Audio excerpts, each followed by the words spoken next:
Waalaikumsalam warahmatullahi wabarakatuh. Perkenalkan, nama saya Ika Aula Alisna, mahasiswa dari Stikes Kendal.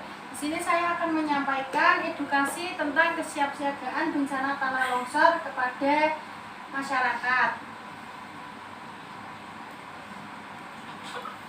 Baik, di sini saya akan menjelaskan pengertian tentang bencana dan tanah longsor. Bencana adalah peristiwa atau rangkaian peristiwa yang mengancam dan mengganggu kehidupan dan penghidupan masyarakat yang disebabkan baik oleh faktor alam atau faktor non-alam maupun faktor manusia, sehingga mengakibatkan timbulnya korban jiwa manusia, kerusakan lingkungan, kerugian harta benda, dan dampak psikologis menurut Undang-Undang RI Nomor 24 Tahun 2007. Tanah longsor adalah pergerakan material berupa batuan atau tanah melalui permukaan bidang miring yang disebut lereng. Batuan atau tanah mengalami longsor menuruni tebing searah dengan kemiringan lereng menurut Supriyono tahun 2014. Selanjutnya yaitu jenis-jenis tanah longsor. 1. Longsoran translasi adalah pergerakan massa tanah dan batuan pada bidang gelincir berbentuk rata atau menggelombang landai. Yang kedua, longsoran rotasi adalah pergerakan massa tanah dan batuan pada bidang gelincir berbentuk cekung. Yang ketiga, pergerakan blok. Pergerakan blok adalah perpindahan batuan yang bergerak pada bidang gelincir berbentuk rata. Longsoran ini disebut juga longsoran translasi blok batu. Selanjutnya yang keempat, ada runtuhan batu. Terjadi ketika sejumlah besar batuan atau material lain bergerak ke bawah dengan cara jatuh bebas. Umumnya terjadi pada lereng yang terjal hingga menggantung, terutama di daerah pantai. Batu-batu besar yang jatuh dapat menyebabkan kerusakan yang parah. Yang kelima, aliran bahan rombakan, yaitu jenis tanah longsor yang terjadi ketika massa tanah bergerak didorong oleh air. Kecepatan aliran tergantung pada kemiringan lereng, volume dan tekanan air, dan jenis materialnya. Gerakannya terjadi di sepanjang lembah dan mampu mencapai ratusan meter. Di beberapa tempat bisa sampai ribuan meter seperti di daerah aliran sungai sekitar gunung api. Yang selanjutnya yaitu penyebab terjadinya tanah longsor. Yang pertama, curah hujan, kemiringan lereng, kondisi tanah, getaran, dan aktivitas manusia. Yang selanjutnya ada tanda dan gejala tanah longsor. 1. Munculnya retakan-retakan di lereng yang sejajar dengan arah tebing setelah hujan turun. Yang kedua, air sungai dan air sumur muncul ke permukaan dan berwarna keruh. Yang ketiga, di permukaan tanah muncul mata air baru secara tiba-tiba. Yang keempat, kondisi tebing rapuh dan kerikil mulai berjatuhan. Yang kelima, sekitar lereng pohon-pohon, tiang-tiang dan rumah-rumah mulai tampak miring. Yang keenam, terjadi perubahan bentuk bangunan rumah sehingga jendela dan pintu sulit dibuka. Yang ketujuh, terdengar suara gemuruh dari atas lereng disertai dengan getaran pada permukaan tanah. Yang kedelapan, terjadi runtuhan bagian-bagian dari massa tanah atau batuan dalam jumlah besar. Yang selanjutnya ada dampak bencana tanah longsor dalam kehidupan dan lingkungan. Dalam kehidupan, yang pertama, bencana longsor banyak menelan korban jiwa. Yang kedua, terjadi kerusakan infrastruktur publik seperti jalan, jembatan, dan sebagainya. Yang ketiga, kerusakan bangunan-bangunan seperti gedung, perkantoran, dan perumahan penduduk, serta sarana peribadatan. Yang keempat, menyebabkan kerugian secara ekonomi, serta meninggalkan dampak secara sosial psikologi bagi masyarakat. Dampak bencana dalam lingkungan, yang pertama, terjadi kerusakan lahan dan hilangnya vegetasi penutup lahan. Yang kedua, terganggunya keseimbangan ekosistem. Yang ketiga, lahan menjadi kritis sehingga cadangan air bawah tanah menipis.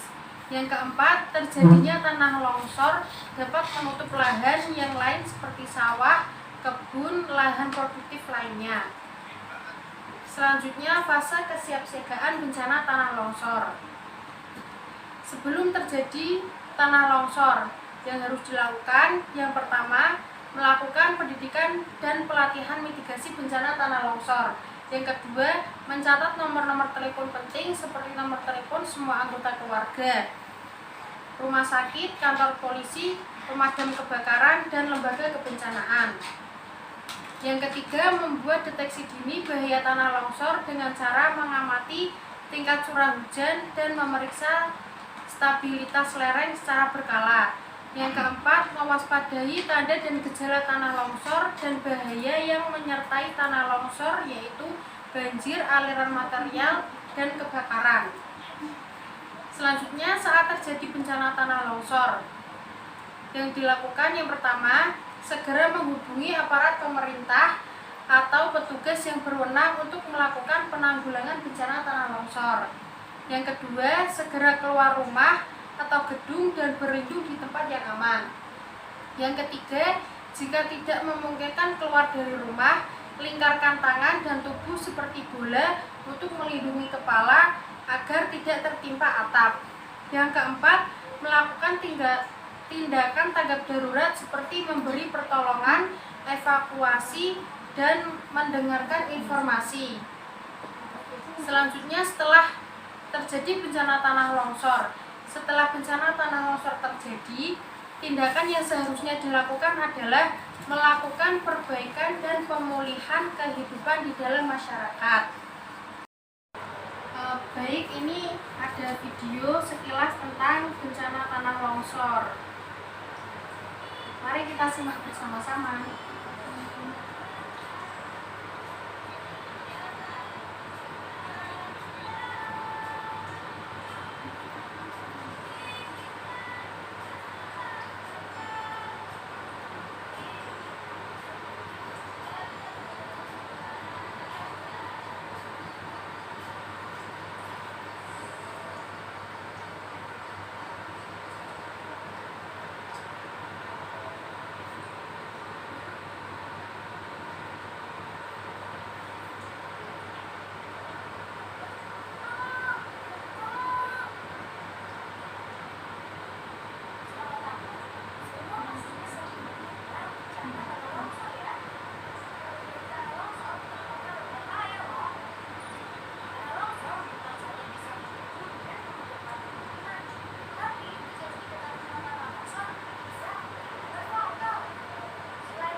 Baik, itu saja yang sekilas video dari BNPB ya.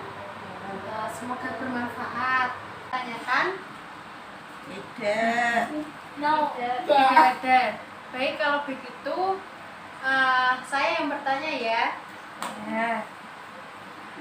Bagaimana yang harus dilakukan saat terjadi bencana tanah longsor?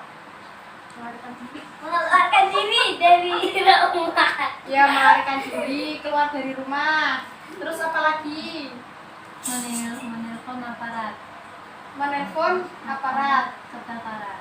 Oh iya, terus apa lagi yang lain? Pak, Ayo. keluar dari rumah. Melarikan diri. Jangan aku tidak ngomong. Ya, terus yang lain itu apa, berlindung, melindungi jika tidak dapat keluar dari rumah, berlindung diri dengan melingkarkan Tangan dan tubuh seperti bulan. Seperti Oh bulan. iya, betul sekali. Ada yang ingin ditanyakan tidak? Tidak. Kalau tidak ada, saya cukupkan ya. Ya. Tidak. Baik, sekian edukasi dari saya. Terima kasih atas waktunya. Semoga bermanfaat untuk kalian semua. Semoga bermanfaat untuk semuanya. Terima kasih. Wassalamualaikum warahmatullahi wabarakatuh. Waalaikumsalam warahmatullahi warahmatullahi wabarakatuh. Sebaiknya dimakan dulu ya.